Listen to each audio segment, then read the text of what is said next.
광복절을 기념하는 74주년 경축식이 지난 15일 천안에 있는 독립기념관에서 있었습니다. 그리고 오늘 우리 한국의 교회들은 이날이 감사한 날이고 또 축하할 날이기 때문에 전국의 교회들이 오늘 광복절 기념주일로 지킵니다. 우리나라 역대 정권이 바뀌고 새로운 대통령이 들어설 때마다 하나같이 나라와 국민 앞에 선언하는 공통적인 단어가 있습니다. 개혁입니다. 역시 이번 정권도 제대로 하고 있는지는 잘 모르겠습니다만은 적폐를 청산하고 나라를 개혁하겠다라고 공언하고 출발했었습니다.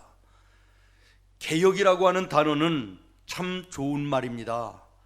그런데 이 개혁이라는 것이 대통령 한 사람이나 돕는 몇 사람에 의해서 이루어지는 것은 아닙니다.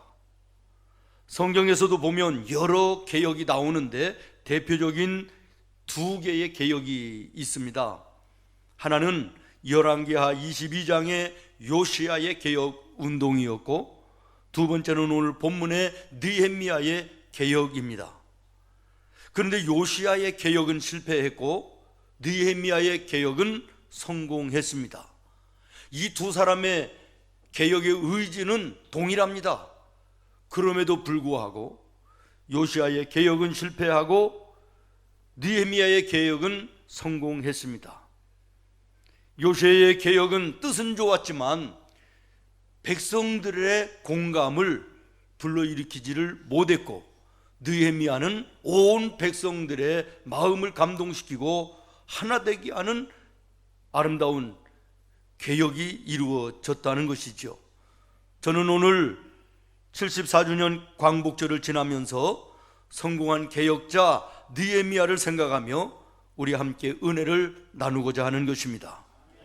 우리가 잘 아는 대로 느헤미야는 바벨론의 나라를 잃었을 때 포로로 잡혀간 아버지 하가랴를 통해서 바벨론에서 자라나게 됩니다. 그리고 포로의 신분임에도 불구하고 총명함과 영특함과 훌륭한 인격으로 당시의 왕이었던 아닥사스의 총애를 받게 되고 사랑을 얻게 되고 신임을 얻어 술관원에 올라가게 됩니다. 술관원의 자리가 무슨 대단한 것입니까? 이렇게 생각하시는 분도 계실지 모르겠습니다만은 그렇지 않습니다. 이 당시에 술관원이라고 하는 것은 왕의 생명을 좌우지하는 아주 굉장한 위치였다 그럽니다. 우리나라도 고려시대나 조선시대나 이 왕권의 독재가 심할수록 왕이 먹는 음식에 대해서 철저했던 것을 우리도 잘 압니다. 왕이 먹기 전에 음식을 먼저 먹어보는 기미상궁도 있었고, 왕이 마시는 모든 음료를 체크하는 신하들이 있었다는 것이지요.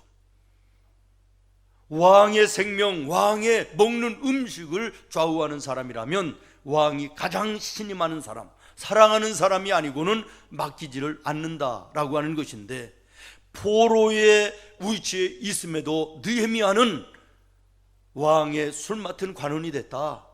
얼마나 이 사람이 신실하고 총명하고 사랑받을 만한 인격을 가지고 있었던 사람인가를 알게 되는 것이죠.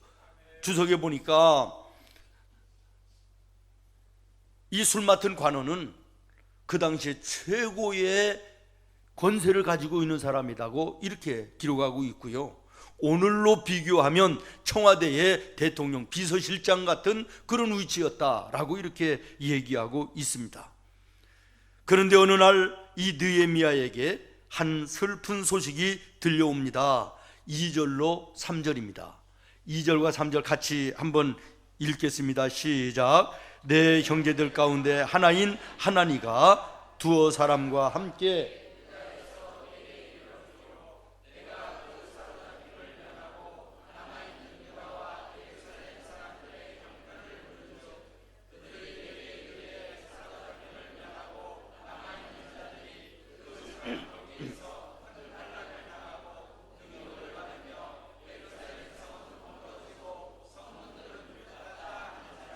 아멘. 고국의 상황을 갔다 온 동료들에게 물어봤다는 거예요. 그랬더니 포로로 잡혀오지 않고 남아있는 우리 백성들이 환난을 당하고 능욕을 당하며 하나님의 거룩한 성전이 있는 예루살렘은 성이 여기저기 무너지고 성문은 불에 타고 처참하고 참담한 폐허 같은 모습으로 되어 있습니다 라고 하는 소식을 들었다라는 것이지요. 오늘 우리들의 주변에도 무너져 있는 것들이 너무나도 많이 있습니다. 오늘 모쪼록 여러분들 가운데 예배 속에, 말씀 속에 여러분들의 주변에 혹시 무너져 있는 것들은 없는지 확인하고 점검하는 귀한 시간이 됐으면 좋겠습니다. 교회들이 예배가 무너져 있습니다. 마이너스 성장이 10년 이상 계속되고 있는가 하면 교회들마다 아이들이 없어서 주일학교가 문을 닫는 교회가 속출하고 있습니다. 캠퍼스의 선교가 무너집니다. 전도의 황금어장으로 불리던 군 선교가 무너져 내리고 있습니다. 성도들의 신앙도 무너져 가고 있습니다. 점쟁이를 찾아가는 10명 중에 3명이 교회를 다니는 사람들이랍니다. 가나안 성도가 150만 명을 넘어서고 있습니다. 부모의 신앙이 자녀들에게 이어지지 않는 신앙의 계대가 끊어지는 이런 모습이 오늘 한국 교회에 보여지고 있습니다. 가정들이 무너졌습니다. 옛날에는 들어보지도 못했던 조론이라는 거, 황혼, 이혼이라는 거, 생소한 단어들이 우리들의 주변에 가득하고 우리나라의 이혼율이 47.4%, 오늘의 젊은이들이 10쌍이 결혼하면 거의 절반이 이혼하는, 가정이 무너지는 이런 시대 속에 오늘 우리가 살고 있습니다. 사랑하는 성도 여러분, 무너지는 조국의 모습을 우리가 바라보며 느헤미야는 통곡하며 울었다고 했습니다. 오늘 우리도 무너져가는 한국 교회와 우리의 가정들과 이 나라와 이 민족을 바라보며 울어야 되는 것입니다. 4절에 내가 이 말을 듣고 앉아서 울고 수일 동안 슬퍼하며, 조국의 비참한 상황을 전해 듣고 느헤미야는 울었다고 말합니다. 사랑하는 성도 여러분, 오늘 우리 교회들이, 성도들이 이 시대를 위해서 제일 먼저 해야 될 일이 무엇입니까? 촛불을 들고 태극기를 들고 거리를 향하여 뛰쳐 나아가 데모하는 것입니까? 아닙니다. 그보다 먼저 우리 성도들은 울어야 됩니다. 참담한 이 상황을 믿음으로 바라보며 울어야 되는 것입니다. 그리고 6절을 보십시오. 느헤미야는 내 조국, 내 민족이 이런 지경이 된 것이 나와 내 집에 하나님 앞에 잘못 사는 것이기 때문이라고 고백하고 있습니다. 남의 탓으로 돌리지 않았다는 것입니다. 왕이 정치를 잘못하고, 정치하는 사람들이 정치를 잘못하고, 백성들이 우둔하고 미련해서 이 모양 이 꼴이 되었다라고 탓하지 않았다는 것입니다. 나에게 잘못이 있음을 고백하고 내가 하나님의 사람으로서 제대로 살지 못했음을 하나님 앞에 고백하는 이 느헤미야의 모습, 이것이 느헤미야 개혁 성공의 첫 걸음이었음을 기억하시기를 바랍니다. 그리고 주목할 것은 느헤미야는 통곡하며 우는 것으로 끝나지 않습니다. 4절 하반절부터 5절에 보면 하늘의 하나님이여 나를 긍휼히 여기시고 이 나라 이 민족을 불쌍히 여겨달라고 기도하며 하나님 앞에 금식하며 무릎을 꿇습니다.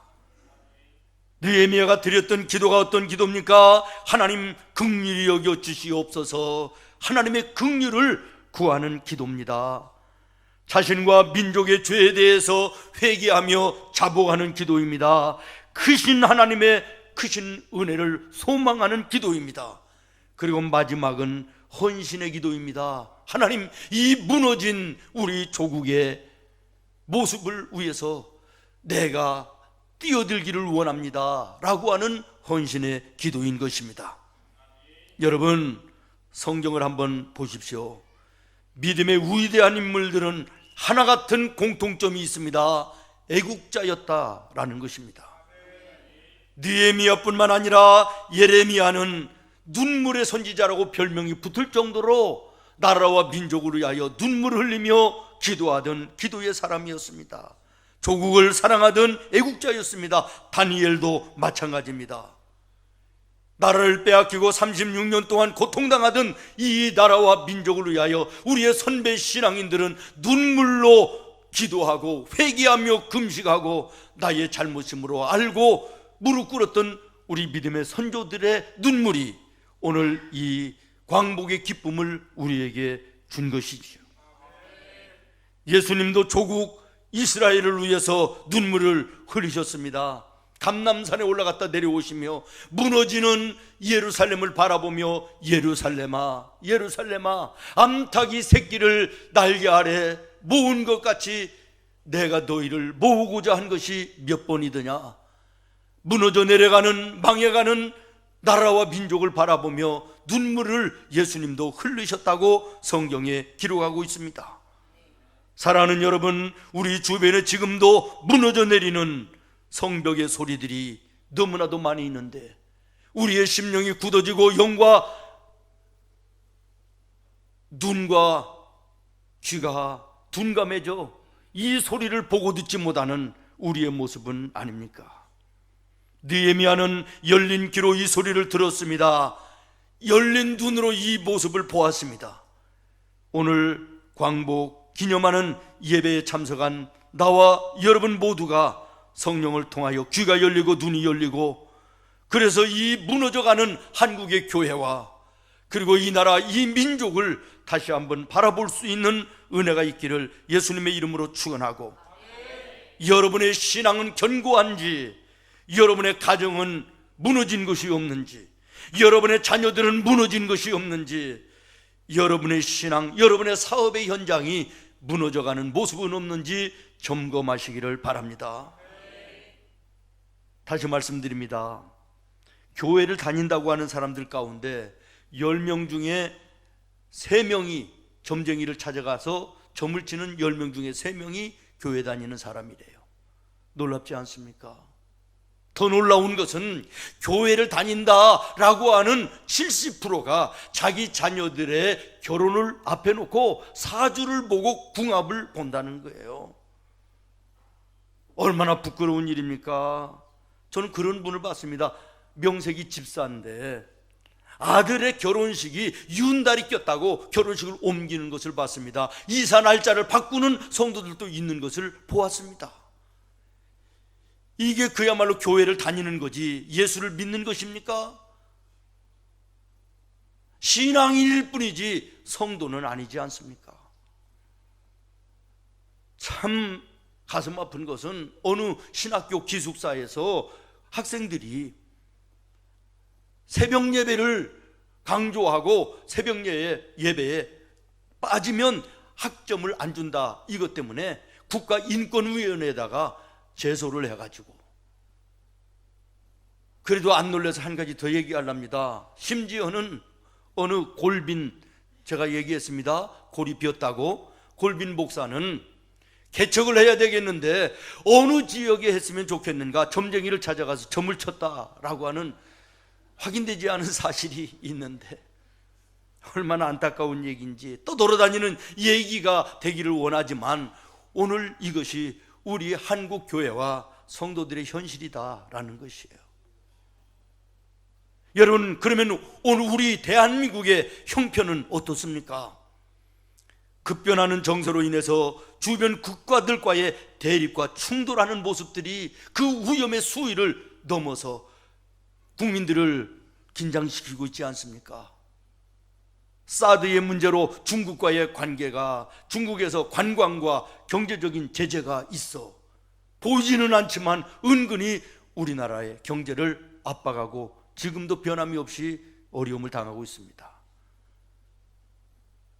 적대 국가인 북한은 핵무기를 완성해 가지고 생명을 위협하고 툭 하면 미사일을 쏘아 올려 우리를 협박하고 있지 않습니까? 불안하게 하고 있지 않습니까? 일본은 반도체와 디스플레이 제조를 위해서 핵심 소재를 수출을 하는 것을 까다롭게 하고 화이트리스트에서 한국을 빼버리고 경제전쟁으로 압박을 해오는 모습을 사업을 하시는 분들, 세상을 사는 여러분들 몸으로 피부로 지금 실감하고 있지 않습니까?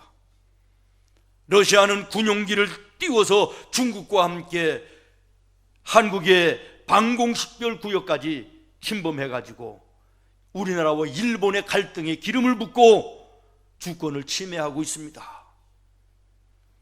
미국은 이 모든 것을 묵인하고 한 발짝 뒤로 물러서서 팔짱 끼고 어디 한번 맛을 좀 봐라, 그리고 바라보고 방관하고 있습니다. 오늘 우리는 이 무너져가는 소리를 기도 가운데 영의 귀를 열고 들어야 되지 않겠느냐라는 것이. 그리고 오늘 우리 예수 믿는 성도들이 이 시대를 위해서 어떻게 살아야 될지를 기도 속에 깨달아야 되지 않겠느냐라는 말입니다. 사랑하는 성도 여러분, 우리나라가 이만큼 잘 먹고 잘 입고 잘 사는 부강한 나라가 될 수 있었던 이유가 어디 있습니까? 3.1 만세 독립운동의 대표 33명 가운데 16명이 우리 크리스찬이었다는 것이 우리 기독교의 자랑 아닙니까? 마찬가지로 8.15 이 광복도 우리 믿음의 선조들이 나라와 민족을 위하여 통곡하며 기도하고 눈물 뿌려 금식하고 순교의 피를 흘려 절대적인 영향을 끼쳤던 것도 부인할 수 없는 사실임을 우리는 믿습니다. 6.25 전쟁으로 나라가 잿더미처럼 폐허처럼 되어 있을 때 교회와 성도들이 부르짖어 기도하고 금식하며 기도하고 세계에서 예수 잘 믿는 나라들이 우리나라를 원조하여 도와주므로 우리가 오늘 여기까지 이르렀다는 사실을 부인할 사람은 없습니다. 그러나 오늘 우리는 신앙적으로나 국가적으로 다시 한번 위기를 맞았습니다. 다시 한번 새롭게 느헤미야처럼 열린 귀를 가지고 교회들이, 성도들이 깨어 일어나야 됩니다. 느헤미야가 조국의 무너진 모습을 바라보며 금식하며 기도했듯이 우리 성도들이 나라와 민족을 위하여 금식하며 기도해야 되겠습니다. 우리는 금식하며 기도한다 그러면 밥을 굶는 것만으로 생각합니다마는 금식 기도는 절박한 기도면 그것도 금식입니다. 밥을 먹지 않겠다, 이것은 생명을 내놓겠다라는 결단 아닙니까? 간절함 아닙니까? 우리가 나라와 민족을 바라보며 정말 간절함으로 눈물을 흘려 기도하는 거, 이게 영적인 금식인 줄로 믿습니다. 남의 탓으로 돌리고 누구의 탓으로 돌리는 것이 아니라 오늘 이 나라 이 민족이, 오늘 우리의 이 한국교회가 이렇게 된 것이 나의 탓임을 하나님 앞에 고백하며 눈물로 회개하는 이것이 진정한 그리스도인의 모습이라 믿습니다. 그리고 이 나라의 소망인 줄로 믿습니다. 덴마크 그러면 지상 낙원이라고 얘기합니다. 그러나 이 덴마크도 한때는 술집들이 여기저기 즐비하고 타락하고 부패하고 음욕과 쾌락이 넘치는 그런 상황 가운데서 나라가 망하기 일보 직전까지 갔던 위기의 나라였답니다. 그런데 한 사람, 그룬트비라고 하는 목사님이 회개 운동을 일으켰고 그 한 사람의 회개 운동이 마침내 덴마크를 오늘 세계의 지상 낙원이라고 불리우는 아름다운 나라로 세웠다라고 하는 것이죠. 회개 운동이 막 일어났을 당시에 그 덴마크의 모습 중에 하나가 뭐냐면, 교도소가 있는 지역에 죄수들이 감옥에 한 명이라도 있으면 감옥 위에 빨간 깃발을 올리고, 죄수들이 한 명도 없으면 하얀 깃발이 올라갔답니다. 하얀 깃발이 내려오고 빨간 깃발이 올라가면 옆에 있는 교회가 종을 친답니다. 땡그렁 땡그렁 종을 치면 옆에 있는 교회도 그 소리를 듣고 종을 칩니다. 여기 온 동네가, 온 지역이 종소리로 가득합니다. 아, 죄를 짓고 누군가가 감옥에 들어갔구나. 일손을 멈추고 밭에서 논에서 공장에서 일하던 주민들이 교회에 몰려 올라가 하나님, 감옥에 또 한 사람의 죄수가 들어왔답니다. 우리가 잘못 사는 것이며 이웃들을 돌아보지 못한 죄입니다. 용서하여 주시옵소서. 자기의 죄를 알고 회개하고 기도했다라는 것이에요. 이 결국이 덴마크를 오늘의 세계의 지상 낙원으로 일컫는 나라를 만들었다라고 하는 사실입니다. 느헤미야는 참담하게 무너져 내려가는 조국 바라보며 눈물로 울었다고 그랬습니다. 통곡으로 울었다고 그랬습니다. 우는 것으로 끝난 것이 아닙니다. 나라와 민족을 위하여 금식하며 기도했다고 그랬습니다. 금식하며 기도한 것으로 끝나지 않았습니다. 마지막으로 주목할 것이 뭐냐? 자기가 할 일을 찾아서 실천했다라는 것입니다. 여기에 느헤미야의 위대한 점이 있는 것입니다. 그는 왕궁에서 얼마든지 편하게 모든 것을 누리며 호화롭게 살 수 있는 사람입니다. 그럼에도 불구하고 고통당하는 조국과 동포들을 위해서 자기가 가지고 있는 모든 것들을 내려놓고 다 버리고 고국에 돌아갈 마음을 갖습니다. 그리고 왕 앞에 나아갑니다. 여러분, 높은 위치에 있기는 하지만 여전히 느헤미야는 포로의 신분입니다. 왕의 말 한마디 죽기도 하고 살기도 하는 위치입니다. 함부로 왕의 곁을 떠나서 자기 마음대로 조국 우리나라에 가서 무너진 성벽을 건축하고 오겠습니다, 성전을 세우고 오겠습니다 얘기한다 그러면 왕이 진노해서 말 한마디로 죽일 수도 있는 그런 상황입니다. 그럼에도 불구하고 느헤미야는 마음에 기도하고 결심한 것으로 끝나지 아니하고 생명을 내놓고 왕에게 나아가는 것입니다.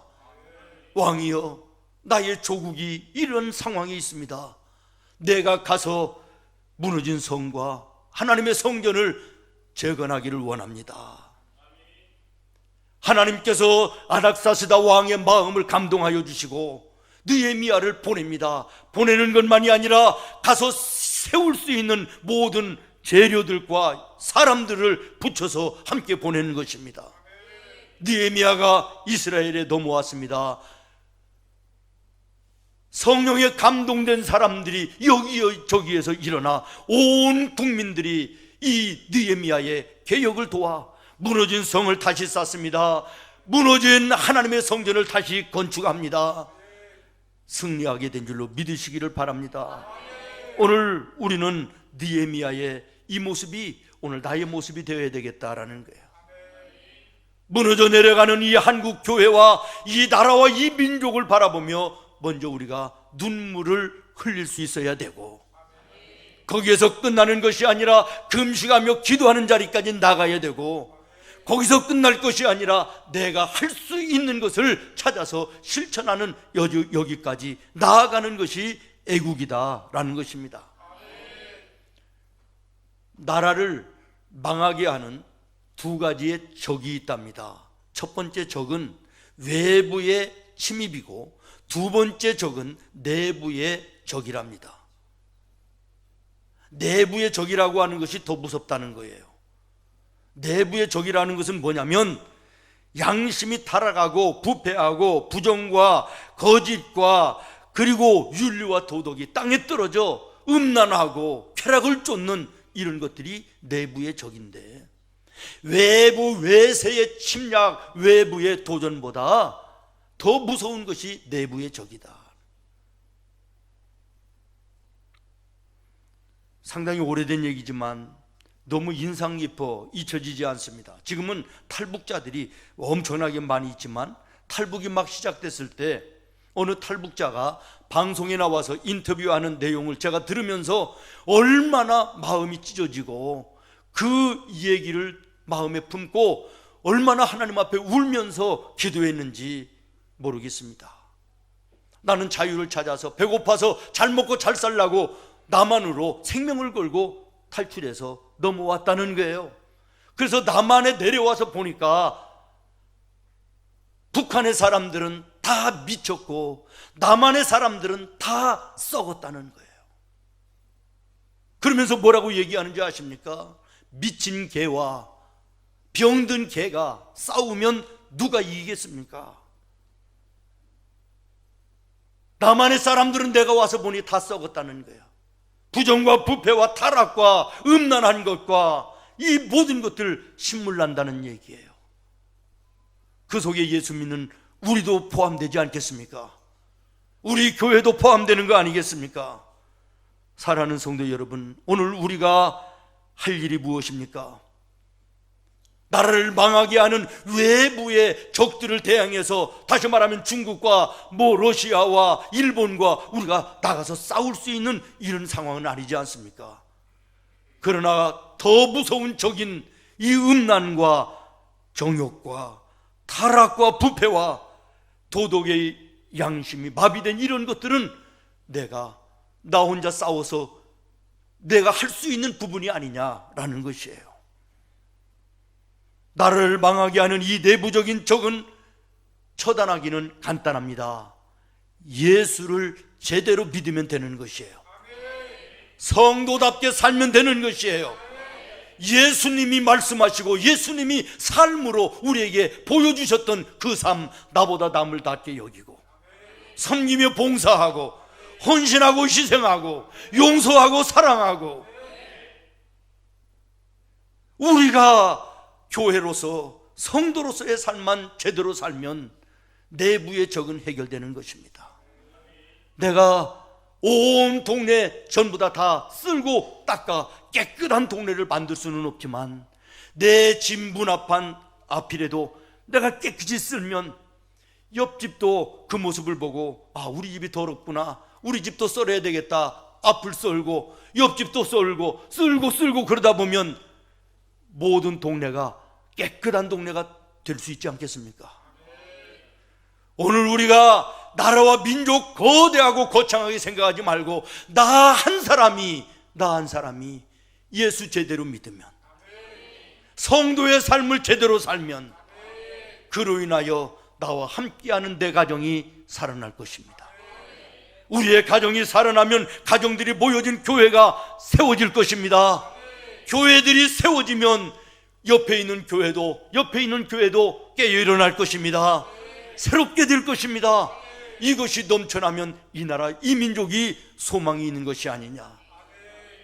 망해가던 덴마크 한 사람 그룬트비 목사님의 회개운동을 통하여 오늘 지상낙원으로 세계에 알려진 나라가 됐다면 나 한 사람이 제대로 사는 신앙 속에 소망이 있는 것이 아니냐. 이것이 진정한 애국인 줄로 믿습니다. 사랑하는 성도 여러분, 먼저 내 자신에게 개혁할 것은 없는가 찾아보시기를 바랍니다. 나의 가정에 개혁해야 될 부분은 없는가 돌아보시기를 바랍니다. 여러분의 일터에 개혁되어야 될 부분이 없는가 돌아보시기를 바랍니다. 나라를 향하여, 우정자들을 향하여 손가락질하기 전에 내 자신을 먼저, 내 가정을 먼저 믿음 안에, 말씀 안에, 기도 속에 비춰보는 믿음의 성도들이 되기를 바랍니다. 오늘 새벽 예배에 가나안 입성을 앞에 놓고 아이성 싸움에 이스라엘 나라가 패배하는 모습을 읽었습니다. 한 사람 아간의 불순종과 범죄로 말미암아 이스라엘 전체가 패배하게 되는 엄청난 결과를 가져왔습니다.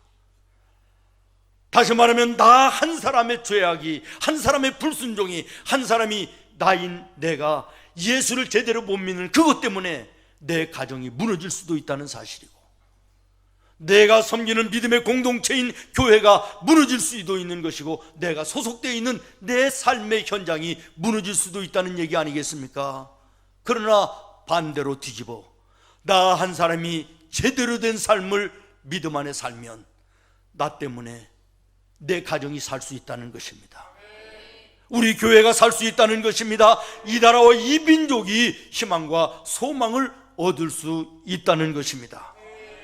하나님은 오늘 또 이 나라와 이 민족의 영적인 느헤미야를 찾고 계십니다.